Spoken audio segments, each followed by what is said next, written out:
Hello friends, welcome back again. ये हमारा fourth concept है और कंसेप्ट क्या है? क्वेंटाइजेशन ऑफ चार्ज। क्वेंटाइजेशन का मतलब होता है क्वेंटाइज है। क्वेंटाइज का मतलब डिस्क्रिएट वैल्यू है, किसकी? चार्ज की। मतलब चार्ज जो होता है वो क्वेंटाइज है, इसका मतलब उसकी कुछ डिस्क्रिएट वैल्यू होगी, मतलब कुछ पर्टिकुलर वैल्यू रखेगा। नॉट कॉन्टिन्यूअस, मतलब उसकी जो अमाउंट होगी किसी भी बॉडी पर वो कॉन्टिन्यूअस नहीं होगी। मतलब कुछ भी वैल्यू नहीं हो सकती, मतलब कोई भी वैल्यू, जैसे मास की तो कोई भी वैल्यू हो सकती है, 2 kg, 2.0001 kg, मतलब मास जो है वो एनी अमाउंट रख सकता है। लेकिन चार्ज की कुछ पर्टिकुलर, कुछ डिस्क्रिएट वैल्यूज होती है। इसलिए हम कहते हैं चार्ज क्या होता है? क्वेंटाइज होता है। और इस फिनोमिना को, इस घटना को या इस स्टेटमेंट को कहते हैं क्वेंटाइजेशन ऑफ चार्ज। तो अगर कोई भी ऑब्जेक्ट है या कोई भी बॉडी है, मान लेते हैं क्याऊ, उस पे क्या है? टोटल चार्ज है। तो क्याऊ जो टोटल चार्ज होगा वो उस पे पॉजिटिव भी हो सकता है और नेगेटिव भी हो सकता है, तो प्लस माइनस यूज कर लिया। और ई का इंटीग्रल मल्टीपल होता है, मतलब किसी भी बॉडी पर जो चार्ज होता है वो इंटीग्रल मल्टीपल होता है एलिमेंट्री चार्ज का।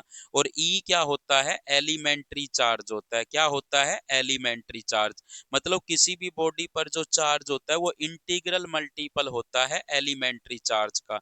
और एन क्या है? यहाँ पर इंटीजर है जिसकी वैल्यू 1 2 3 4 5 6। मतलब अगर किसी बॉडी पर चार्ज होगा तो वो ई का इंटीग्रल मल्टीपल होगा। या तो ई होगा, प्लस माइनस ई होगा, या प्लस माइनस 2 ई होगा, या प्लस माइनस 3 ई होगा, या प्लस माइनस 4 ई होगा। मतलब उसके ऊपर जो चार्ज होगा वो प्लस माइनस ई भी हो सकता है, प्लस माइनस 2 ई भी हो सकता है, प्लस माइनस 3 ई भी हो सकता है, और प्लस माइनस 4 ई या प्लस माइनस 5 ई। मतलब ये पर्टिकुलर वैल्यूज रखेगा चार्ज। कभी भी किसी बॉडी पर चार्ज जो है, जैसे किसी बॉडी पर जो चार्ज है वो 2.1 ई लिख दिया, ये पॉसिबल ही नहीं है। ई का इंटीजर वैल्यू होगी, इंटीग्रल मल्टीपल होगा। किसी बॉडी पर जो चार्ज है वो 3.5 ई लिख दिया, ये भी गलत है। तो आपसे कह दे, क्वेश्चन में आ जाए which of the flowing charge is not possible, तो आपको ई का ये देखना है कि कौन सा कोई मल्टीपल है या नहीं है। अगर मल्टीपल है तो पॉसिबल है, अदरवाइज पॉसिबल नहीं है। जैसे आपको चार ऑप्शन दे दिया, एक ऑप्शन में लिख दिया 1.6 इंटू 10 की पावर -19 गुलाम, एक ऑप्शन में रख दिया 4.8 गुणा 10 की पावर -19 गुलाम, एक में रख दिया 6.4 इंटू 10 की पावर -19 गुलाम, और एक में रख दिया 4.2 इंटू 10 की पावर -19 गुलाम। तो अब आपको देखना पड़ेगा ये ई का कितना गुना है? एक गुना। ये कितना गुना है? 3 गुना। ये कितना गुना है? 4 गुना। और ये कोई भी इंटीग्रल मल्टीपल नहीं है, तो आंसर क्या होगा कि ये चार्ज पॉसिबल नहीं है उस ऑब्जेक्ट पे। सो ई की वैल्यू भी हमें पता होनी चाहिए, कितनी होती है? 1.6 इंटू 10 की पावर -19 गुलाम।